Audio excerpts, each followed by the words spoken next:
long history, background in this type of work, formerly working with the James L. Knight Foundation as a National Director of Strategic Initiatives, the Greater Washington, D.C. Community Foundation as their Program Director, and the Great D.C. Cares, then the largest volunteer center in Washington, D.C., where she was the CEO. And she's worked extensively in the D.C. area and has got a National Innovation Award and the Points of Light Institute, and she was a candidate for presidential appointee on the Social Innovation Fund at the White House. So we welcome her to Mirrorstone Island tonight.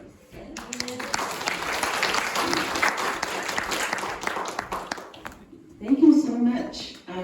Let me know if I feel like I'm fuzzy, so let me know if I am not being heard well.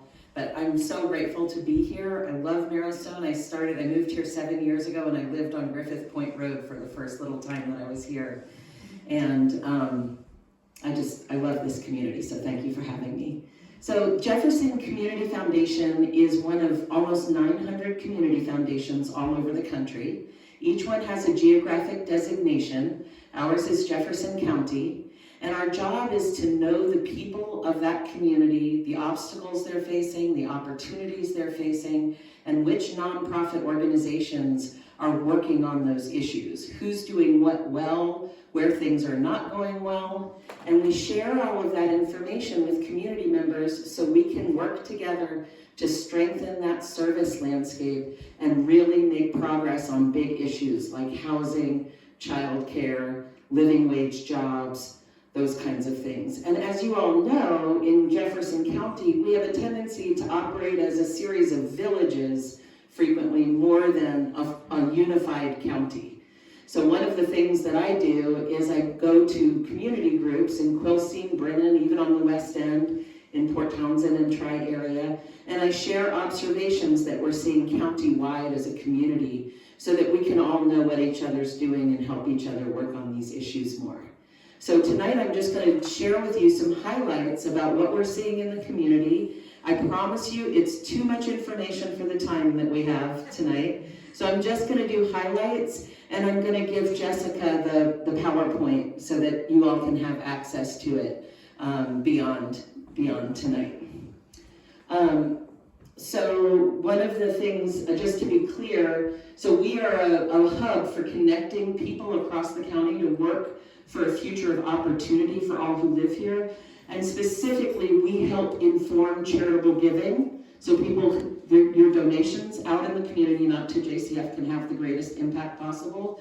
We build strong and collaborative nonprofits. We work with a number of organizations that work out here. I think we facilitated some grants to the Friends of Fort Flagler. We've worked with SRC Sea Life Research, a lot with Jefferson Land Trust, a lot with the Community Boat Project, and other organizations out here. And then finally, we hold ourselves accountable to really moving the needle on social issues.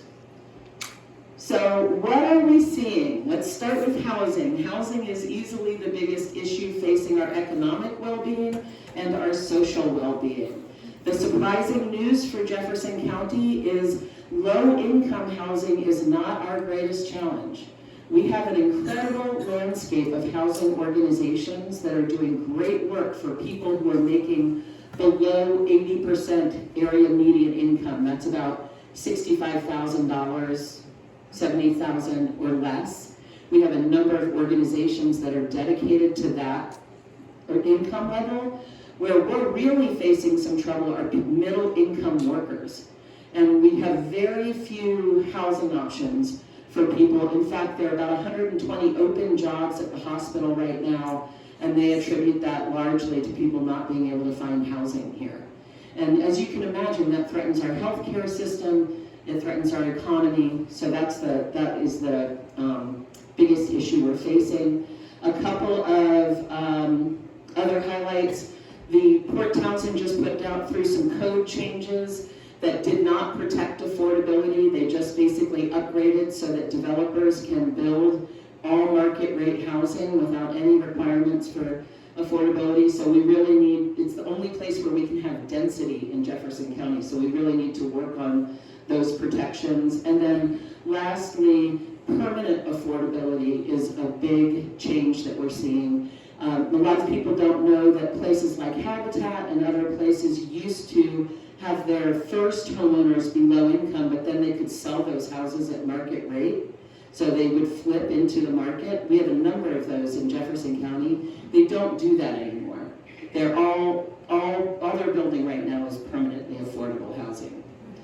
For each area that I'm talking about this evening, I have included a list of the organizations in our community that are working on those. I won't go through them now, but just know that they're here for your access. In human services, we have an excellent food security and financial assistance landscape. We are going through a big leadership transition at OLICAP, Olympic Community Action Programs. They have a number of senior leadership positions that they're hiring for right now.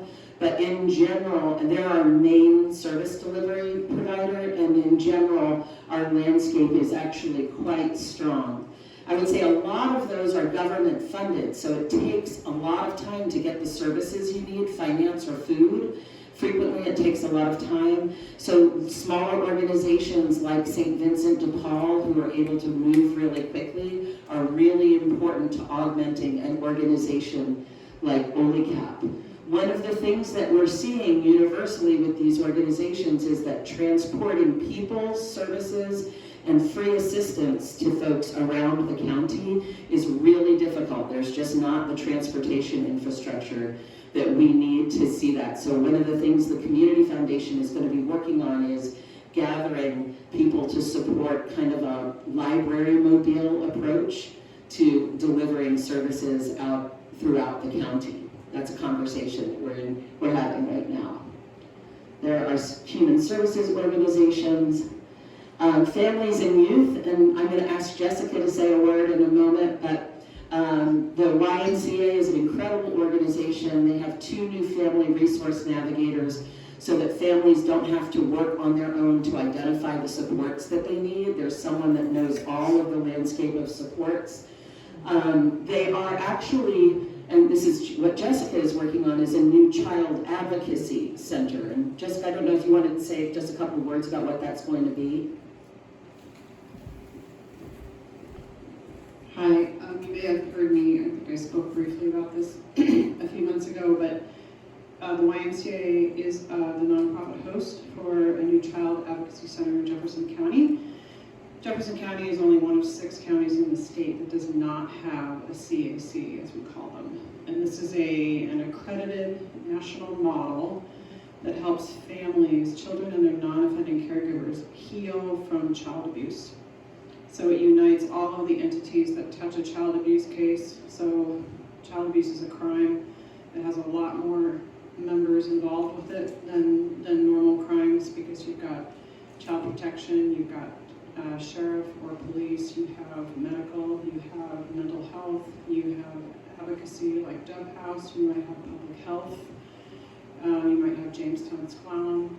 We're uniting all of those organizations through monthly multidisciplinary team meetings, getting our knowledge up to speed amongst everybody in those groups, making sure that no child falls through the cracks.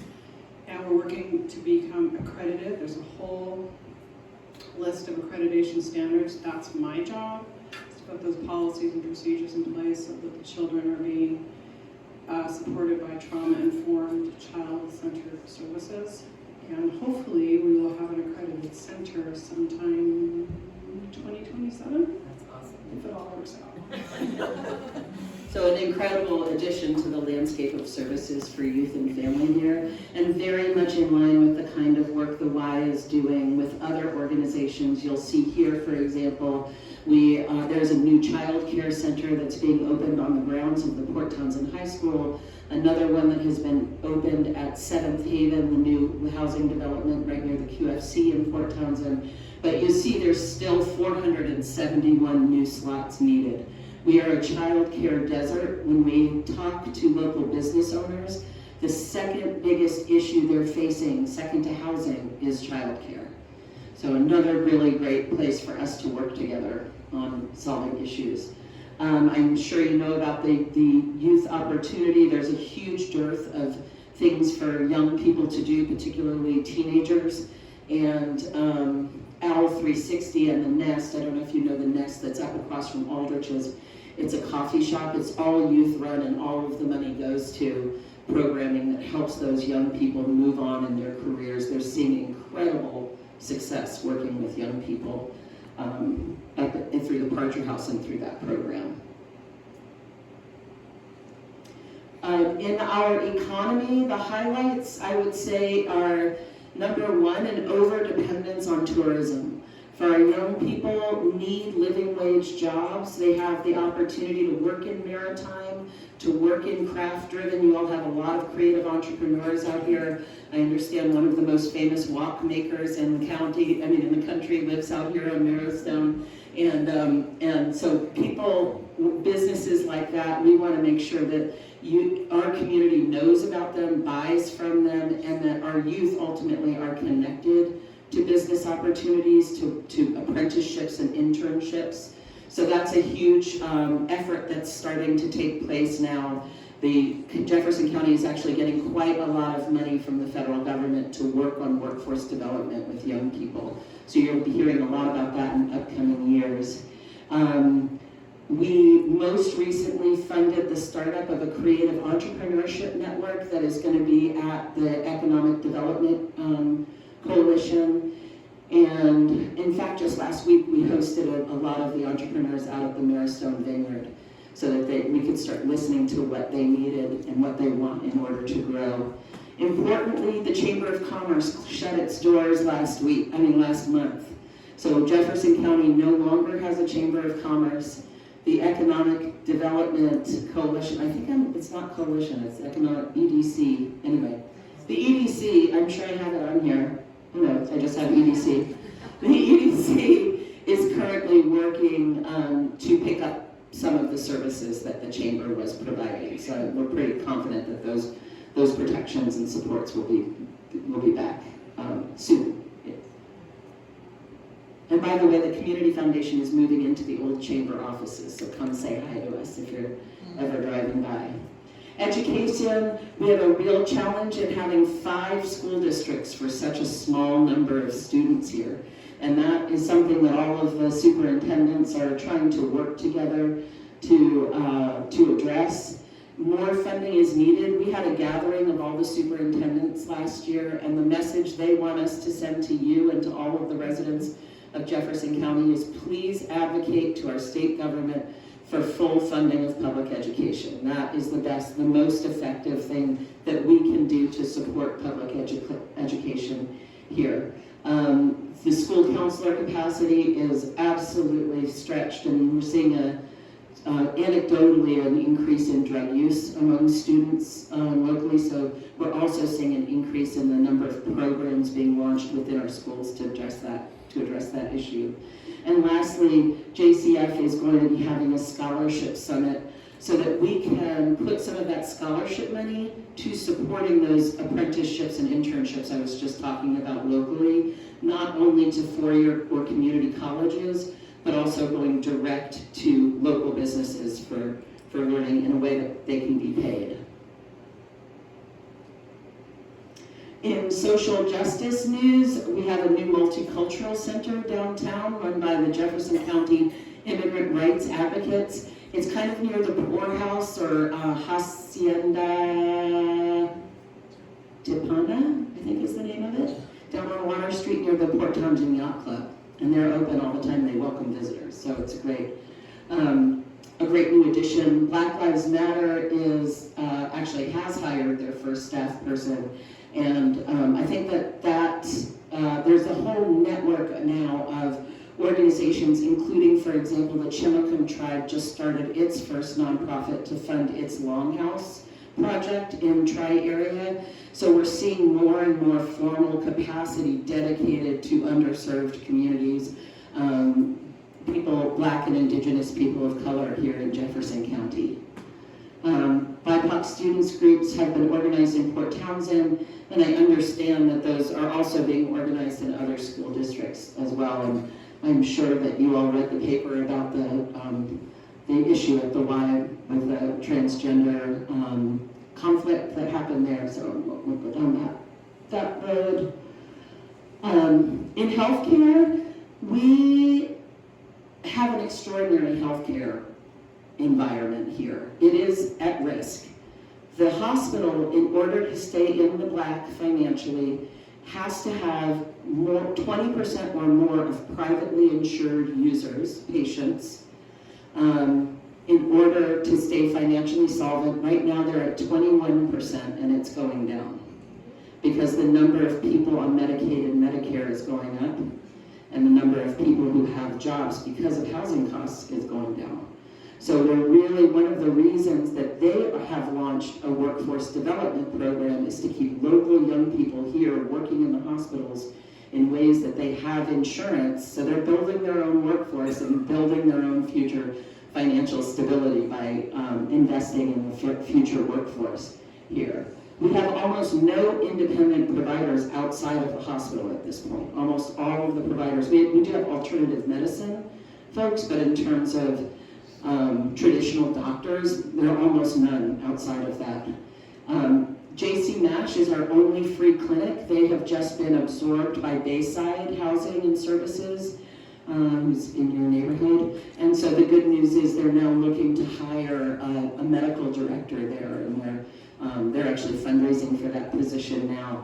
And you might say, why do we need a free clinic with a hospital? But there are a number of reasons why people, particularly living on the streets who have addiction issues or mental health issues, do not want to go into a large system like a hospital. So they actually get quite a number of users for the free clinic.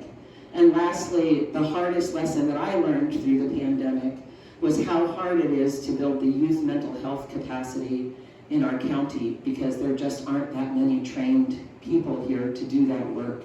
So even though we had quite a lot of money to invest into youth mental health programs, where and how to do that was kind of heartbreakingly hard to figure out. We were able to start a youth mental health program at Chimicum schools, but it's something that we're persistently looking at how to do.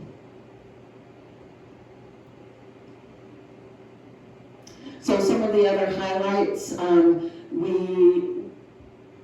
we've worked on a $4.5 million project down in Mason Street. There's 150 new units of permanently affordable workforce housing being built behind the library in Port Hadlock.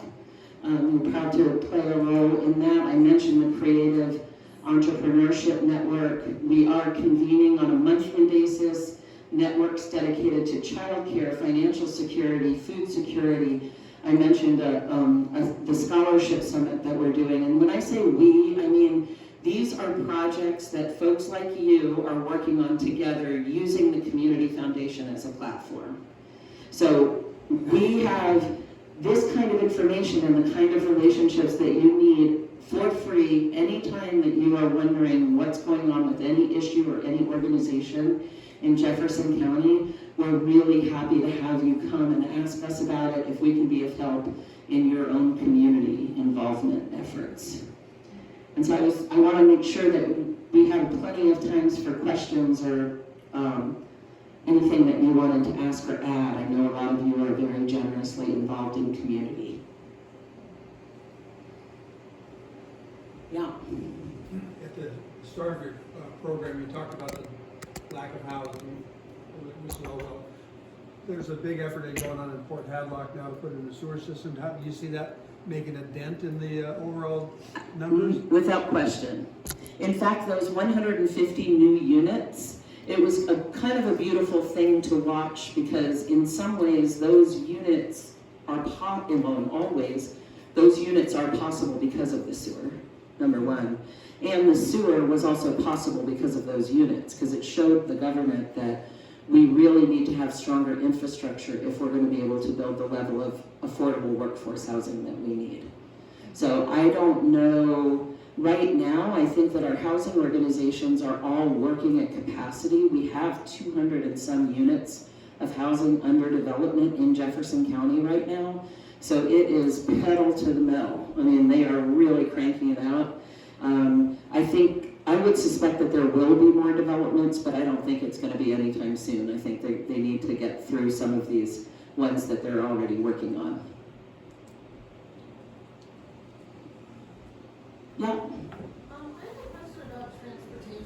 Yeah. Is anything happening to expand public transportation? Because I was thinking there's not even like bus service to Marrowstone Island and like it's like a catch-22 all the time, because when you complain to them, they always say like there's not enough users, but then people can't use it because sometimes, you know, when I look, like if people are working, they can't like get back or forth at the right time.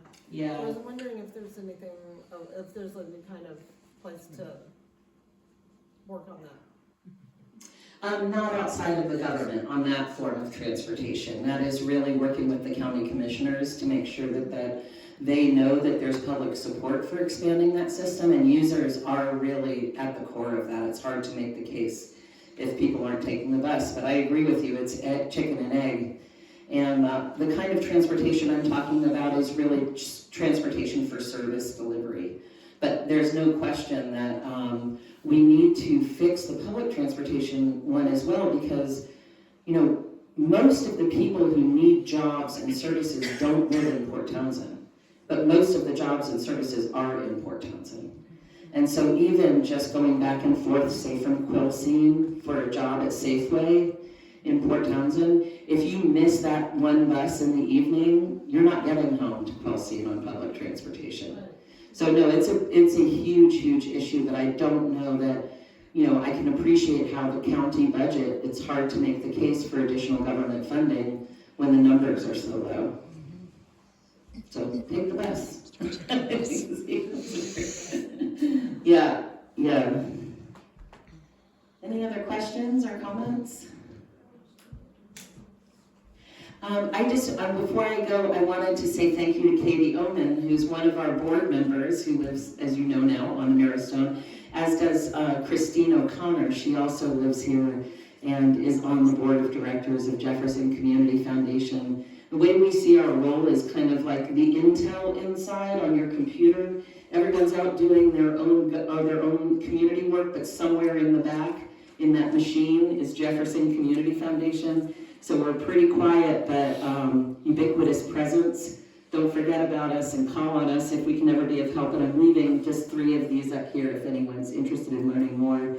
And you can learn more at our website at jcfgives.org. And thank you for having me.